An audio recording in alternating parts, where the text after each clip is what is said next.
The journey of Ishwar in a quiet village in Telangana during the year 1960, a young boy named Ishwar grew up watching the struggles of his people. His father, a school teacher, often clashed with landlords and powerful figures. These early experiences planted in Ishwar a deep desire for justice and change. As he entered Hyderabad University in the 1980s, his world expanded. He was drawn into political movements, inspired by the works of Marx and Lenin. His speeches ignited the passion of students, his debates shook classrooms, and his rebellion against tradition grew stronger. He saw faith as a tool of oppression, something that needed to be discarded in favor of reason. But in rejecting faith, he also distanced himself from his own family. By the year 1990, Ishwar had built a life that clashed with his past. One evening, during a festival, he threw away a Ganesh idol from his home, declaring it meaningless. His young son watched in shock. His daughter remained silent, and a gap formed between them, a divide not of love, but of belief. Years passed, and the fire of youth cooled. In the year 2010, Ishwar traveled to Varanasi for work. There, by the banks of the Ganges, he saw something unexpected. His son, now a young man, reading the Bhagavad Gita.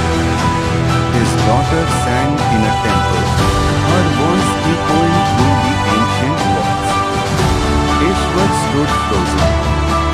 He had taught them to question, to challenge, to seek logic, and yet, here they were, embracing the very faith he had rejected. Something stirred within him. For the first time, he did not dismiss their beliefs. Instead, he listened. In the year 2025, in a quiet cafe in Hyderabad, he sat with books of Hindu philosophy and science spread before him. He pondered, was there truly a divide between reason and faith?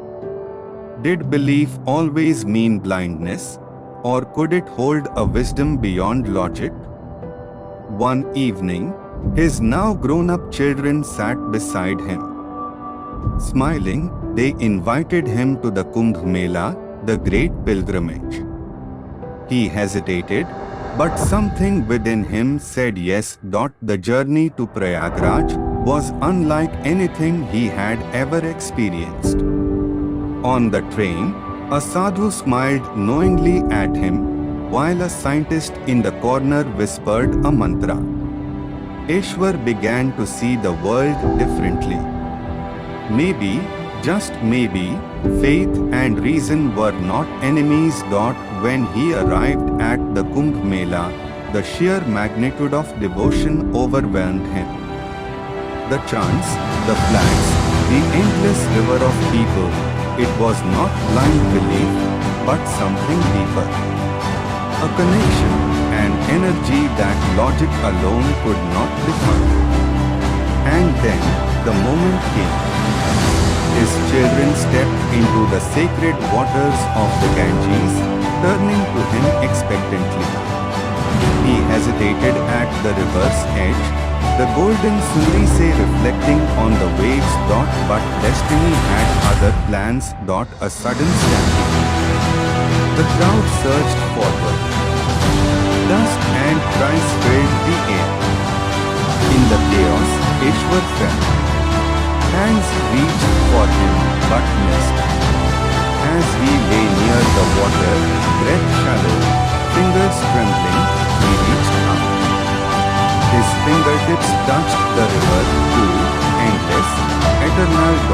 And in that moment, he understood his life had been a journey, not of rebellion, but of realization.